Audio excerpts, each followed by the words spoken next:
c'est un gros mot, mais d'incarner un petit peu, enfin de faire ce qu'on aimerait que nos enfants puissent avoir plus tard, quoi.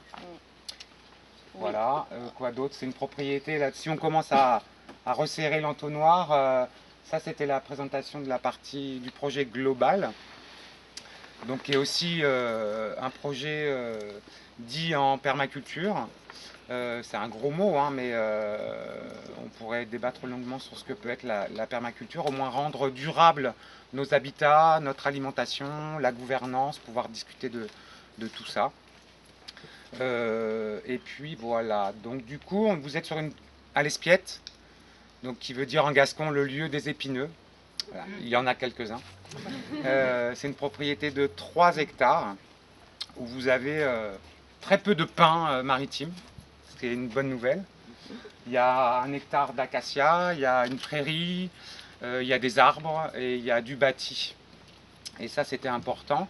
Et on est sur ce qu'on peut appeler un ancien aérial landais, on va dire, puisque voilà un regroupement de maisons et avec en partage et en commun un puits, un four à pain. Voilà, donc quand les limites des propriétés ont été partagées, le puits est chez le voisin, le four à pain est chez nous. Mais voilà, je pense que c'est aussi cet esprit qu'on essaye de retrouver, les biens communs. Je rebondis là-dessus parce que c'est très important pour nous. Ce lieu n'est pas fait pour être un lieu en autarcie, en autonomie. Du tout. On ne cherche pas du tout à faire de l'énergie en autonomie, on ne cherche pas à faire de l'alimentation en autonomie. Au contraire, en autarcie en tout cas. Oui, voilà, en autarcie surtout pas. On veut que ce lieu soit ouvert sur le territoire. Donc par exemple, on a fait des choix techniques. On a fait par exemple le choix technique de ne pas être autonome en énergie.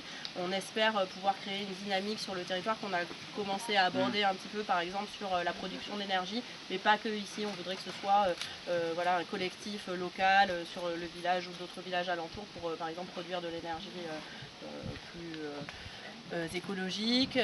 La microferme, elle ne tend pas à nous auto-alimenter, au contraire, elle tend à alimenter un territoire, c'est-à-dire en petit, hein, voilà, on fait pas, enfin, t'en parleras peut-être mieux que moi, mais voilà, il n'y a pas ici l'idée d'autarcie ni d'autonomie, on ne recherche pas du tout ça dans ce projet.